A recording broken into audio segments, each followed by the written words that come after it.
ശ്രീനാരായണ പരമഗുരവേ നമഃ. ഓം ശ്രീ ശാരദാംബികായേ നമഃ. ബഹുമാന്യരായ ഗുരുജനങ്ങളെ, പ്രിയ സഹോദരി സഹോദരന്മാരെ, എൻ്റെ കുഞ്ഞുമക്കളെ, എല്ലാവർക്കും എൻ്റെ വിനീതമായ നമസ്കാരം. ചതയം മുതൽ ചതയം വരെ എന്ന നമ്മുടെ ഈ തീർത്ഥയാത്രയിൽ ഇന്ന് നാം വിശദീകരിക്കാൻ പോകുന്നത് ഗുരുദേവൻ്റെ ശിഷ്യനായ VR നാണുവിനെ കുറിച്ചാണ്. ആദർശധീരന്മാരായ ഗുരുദേവ ശിഷ്യന്മാരുടെ പട്ടികയിൽ ഉൾപ്പെടുത്തേണ്ട ഒരു നാമധേയമാണ് VR നാണുവിൻ്റെത്. സ്വാമി തൃപ്പാദങ്ങളുടെ നീതിബോധവും ജീവകാരുണ്യ പ്രവർത്തനങ്ങളും സ്വന്തം കർമ്മപദ്ധതികളാക്കി മാറ്റിയ ഒരു മഹാനുഭാവനായിരുന്നു VR നാണു. സ്വാമി തൃപ്പാദങ്ങളുടെ ഏകജാതി സിദ്ധാന്തത്തിൽ അടിയുറച്ച് വിശ്വസിച്ചിരുന്ന അദ്ദേഹം സാമുദായികമായ അസമത്വങ്ങൾ അവസാനിപ്പിക്കുവാൻ വേണ്ടി അനവരതം പ്രയത്നിച്ചിട്ടുണ്ട്. കേരളത്തിലെ സമുദായങ്ങൾ ജാത്യാചാരങ്ങളുടെ അതിർവരമ്പുകൾ ലംഘിക്കുവാൻ അധൈര്യപ്പെട്ടിരുന്ന കാലത്താണ് VR തൻ്റെ വീട്ടിലെ കിണറ്റിൽ നിന്ന് വെള്ളം കോരുവാൻ ദളിതരെ അനുവദിച്ചത്. തന്നോടൊപ്പം ലളിത സമുദായത്തിൽപ്പെട്ടവരെ താമസിപ്പിക്കുവാനും അവരോടൊപ്പം ഇരുന്ന് ഭക്ഷണം കഴിക്കുവാനും അദ്ദേഹത്തിന് ഒരു മടിയും ഉണ്ടായിരുന്നില്ല. അന്നത്തെ സാമൂഹിക വ്യവസ്ഥയെപ്പറ്റി ചിന്തിക്കുമ്പോൾ ധീരതയുള്ള ഒരു വിപ്ലവകാരിയായിരുന്നു VR നാണു എന്ന് പറയാം. തനിക്ക് ജന്മം നൽകിയ സമുദായത്തെ ഗുരുദേവാദർശങ്ങളുടെ പാതയിലൂടെ നയിക്കാൻ വേണ്ടിയാണ് അദ്ദേഹം കരുനാഗപ്പള്ളി SNDP യൂണിയൻ്റെ സ്ഥാപക സെക്രട്ടറിയായി നിലയിലും യോഗത്തിൻ്റെ സംഘടനാ സെക്രട്ടറി എന്ന നിലയിലും സേവനമനുഷ്ഠിച്ചത്. ഗുരുദേവനോടുള്ള ഭക്തിയാദരവുകൾ നിറഞ്ഞു തുളുമ്പുന്ന 2 ലേഖകാവ്യങ്ങൾ അദ്ദേഹം രചിച്ചിട്ടുണ്ട്.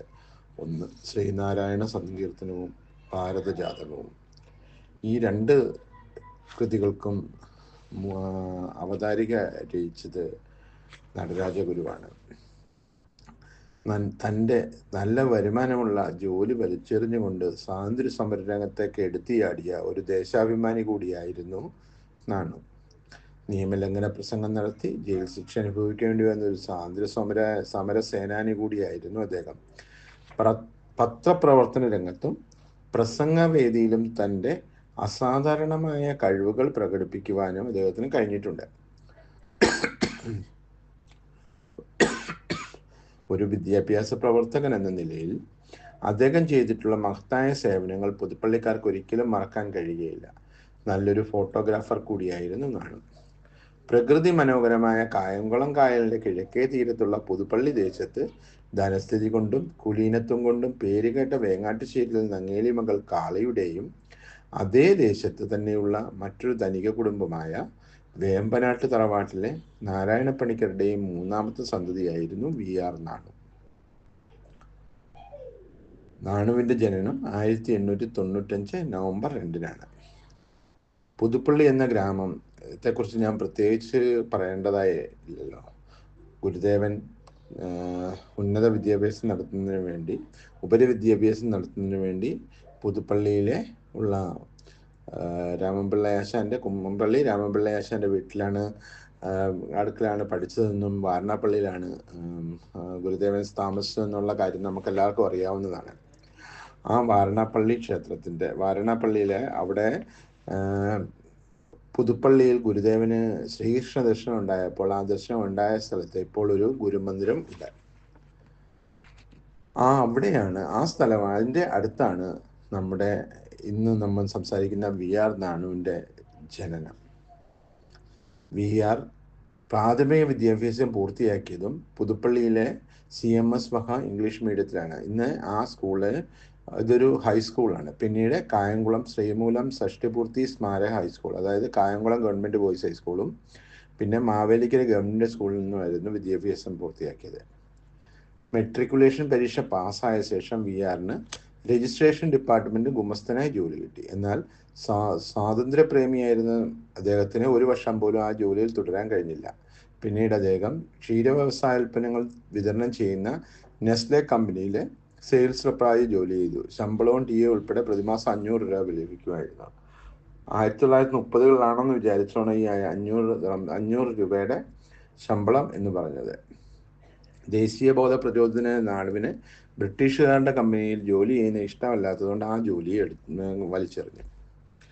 ഒരേ സമയം ഗുരുദേവ ആദർശ പ്രചാരണവും സ്വാതന്ത്ര്യ സമര പ്രവർത്തനങ്ങളും ജീവിതകൃതമായി സ്വീകരിച്ച ടി കെ മാധവന്റെ കാലടികളെ പിന്തുടരുന്ന ഗുരുദേവ ഭക്തനായിരുന്നു വി.ആർ. നാണു.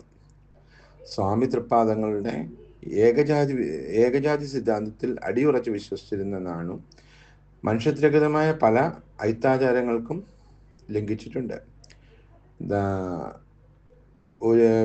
നാണുവിൻ്റെ വീട്ടിൽ ഒരിക്കൽ 2 പുലയ യുവാക്കളെ വേമ്പനാട്ട് വീട്ടിൽ കൂട്ടിക്കൊണ്ടുവരികയും അവിടെ താമസിപ്പിക്കുകയും ചെയ്തു. അദ്ദേഹം അവരോടൊത്ത് ഭക്ഷണം കഴിക്കുകയും ചെയ്തു വന്നു. അവരിൽ ഒരാളാണ് പിൽക്കാലത്തെ കേരള നിയമസഭയിലെ ഡെപ്യൂട്ടി സ്പീക്കറായിരുന്ന ടി കേശവ ശാസ്ത്രി. ഒരു ദിവസം വി.ആർ. വേമ്പനാട്ട് വീട്ടിലെ കർഷക തൊഴിലാളികളായ പുലയർക്ക് ശാസ്ത്രിയെ പരിചയപ്പെടുത്തി കൊടുത്തു. അവരോട് പറഞ്ഞു, ഇത് ആരെന്നറിയാം, ഇത് നിങ്ങളുടെ സമുദായക്കാരനാണ്.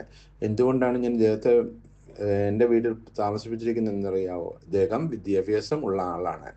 അതിൻ്റെ അർത്ഥം, ആ പരിചയപ്പെടലിൻ്റെ അർത്ഥം ഇങ്ങനെയായിരുന്നു: ഇദ്ദേഹത്തെ പോലെ നിങ്ങളും വിദ്യാഭ്യാസം ഉള്ളവരായി തീരണമെന്നും അങ്ങനെ സംഭവിച്ചാൽ ജാതീയമായ ഉച്ചനീചിത്വങ്ങൾ താനെ അവസാനിച്ചുകൊള്ളും എന്നുമായിരുന്നു. എന്നാൽ വി.ആർ. നാണുവിൻ്റെ മാതാവ് അല്പം യാഥാസ്ഥിതിക കുടുംബത്തിലെ ആയിരുന്നു. ദളിതരുടെ എച്ചിൽപാത്രം കഴുകേണ്ടി വന്നാൽ അവർക്ക് തെല്ലും കുണ്ഠിതമുണ്ടായിരുന്നു. അവർ ആ ദളിതരുടെ മുമ്പിൽ വെച്ച് ഒന്നും പറയില്ലായിരുന്നു എങ്കിലും പിന്നീട് നാണുവിനെ ഒറ്റയ്ക്ക് കിട്ടുമ്പോഴത്തേക്കിന് ശകാരിക്കുമായിരുന്നു. ഐത്തോച്ചാടന പ്രവർത്തനങ്ങളിലും ടി കെ മാധവനൊപ്പം വി.ആറും പങ്കെടുത്തിട്ടുണ്ട്. വൈക്കം സത്യാഗ്രഹം കഴിഞ്ഞാൽ ഏറെ ജനശ്രദ്ധ ആകർഷിച്ച ഒരു സഞ്ചാര സ്വാതന്ത്ര്യ സമരമായിരുന്നു കോട്ടയത്തെ തിരുവാർപ്പ് സമരം. അതിൽ ടി കെ മാധവൻ നായരും സി കുട്ടൻ നായരും സി കെ കുഞ്ഞികൃഷ്ണനും പങ്കെടുക്കുകയുണ്ടായി. തിരുവാർപ്പ് റോഡിൽ പ്രവേശിച്ച സി കെ കുഞ്ഞികൃഷ്ണനെയും സി കുട്ടൻ നായരെയും ക്ഷേത്ര ഭാരവാഹികളുടെ ഗുണ്ടകൾ അതികഠിനമായി മർദ്ദിച്ചു. അവരുടെ നെറ്റിയും പൊട്ടി രക്തം ഒലിച്ചു. ഈ സമയത്ത് ഫോട്ടോ എടുത്തുകൊണ്ടിരുന്ന വി.ആർ. നാണു കാഴ്ചയിൽ ഒരു ക്രിസ്ത്യാനിയാണെന്ന് തോന്നിയത് കൊണ്ട് അദ്ദേഹത്തെ വെറുതെ വിട്ടു. കാവ്യകലയെ ശ്രീനാരായണ നാമസങ്കീർത്തനത്തിനും ശ്രീനാരായണ ധർമ്മപ്രചരണത്തിനുള്ള ഉപാധിയാക്കി മാറ്റിയ ഗുരുദേവ ഭക്തനായിരുന്നു വി.ആർ. നാണു. അദ്ദേഹം രചിച്ച ശ്രീനാരായണ നാമസങ്കീർത്തനവും ഭാരതജാതകവും ആ വഴിക്കുള്ള 2 ലഘുകാവ്യങ്ങളാണ്. ശ്രീനാരായണ നാമസങ്കീർത്തനം 40 ശ്ലോകങ്ങൾ ഉള്ളതാണ്. അതിൻ്റെ ആദ്യത്തെ ശ്ലോകം ഇങ്ങനെയാണ്: ഹരി തുടങ്ങിയോരക്ഷരമോദിയോർ അരിയമൽ ഗുരു താതമാതാക്കളും ഗുരുജനങ്ങൾ മറ്റുള്ളവരും മുതാ വരമരുളേണേ നാരായണ നമോ. അതുപോലെ തന്നെ നരൻ അശുദ്ധിയായിരുന്ന ആ കാലഘട്ടത്തിൽ ആ അശുദ്ധിയെ മാറ്റാൻ വേണ്ടി അഹോരാത്രം പണിയെടുത്തതാണ് ശ്രീ വി.ആർ. നാണു. വി.ആറിൻ്റെ 2 കൃതികൾക്കും അവതാരിക എഴുതിയ നടരാജഗുരു വി.ആർ. നാണുവിനെ കുറിച്ച് ഇങ്ങനെയാണ് പറഞ്ഞിരിക്കുന്നത്: ഇദ്ദേഹം ധീരതയും കൽപ്പനാശക്തിയുമുള്ള ഒരു ചിന്തകനും പുതിയ ശ്രേണികളെ തുറക്കുന്നതിൽ ശ്രദ്ധനുമാണ്. അദ്ദേഹത്തിൻ്റെ പ്രഥമ ശ്രമം അന്യൂന്യമായ ഒരു വിജയം തന്നെയായിരുന്നു. 1931 മാർച്ച് 23 ഗാന്ധി ഇർവിൻ ഉടമ്പടി സംഭവിച്ചതിൻ്റെ 18ാമത്തെ ദിവസമാണ് ഭാരതത്തെ തീവ്ര ദുഃഖത്തിലാഴ്ത്തിയ ഭാരതത്തിൻ്റെ 3 വീരപുത്രർ, അതായത് ഭഗത് സിംഗിനെയും സുഖദേവിനെയും രാജഗുരുവിനെയും ബ്രിട്ടീഷുകാർ തൂക്കുമരത്തിലെത്തി. അതിൻ്റെ എതിരായിട്ട് പുതുപ്പള്ളിയിലുള്ള ആളുകളെ ഒരുമിച്ച് സംഘടിപ്പിക്കുകയും അതിനഗെയിൻസ്റ്റ് മീറ്റിങ്ങുകൾ നടത്തുകയും വളരെയധികം ആളുകളെ ബ്രിട്ടീഷ് ഗവൺമെൻറ്റിന് അഗെയിൻസ്റ്റായിട്ട് തിരിക്കുകയും ചെയ്തിട്ടുണ്ടായിരുന്നു. 1945 വി.ആർ. പൊതുപ്രവർത്തനങ്ങളിൽ നിന്ന് വിരമിക്കാൻ നിർബന്ധിതനായി. അനാരോഗ്യമായിരുന്നു കാരണം. പിന്നീട് 2 വർഷം കൂടിയേ ജീവിച്ചെന്നുള്ളൂ. 1947 ഏപ്രിൽ 25 ആ ഗുരുദേവ ശിഷ്യൻ അനന്തതയിൽ വിലയം പ്രാപിച്ചു. ഇത്രയും പറഞ്ഞുകൊണ്ട് ഞാൻ ഇന്നത്തെ വാക്കുകൾ ഉപസംഹരിക്കുന്നു. നന്ദി, നമസ്കാരം.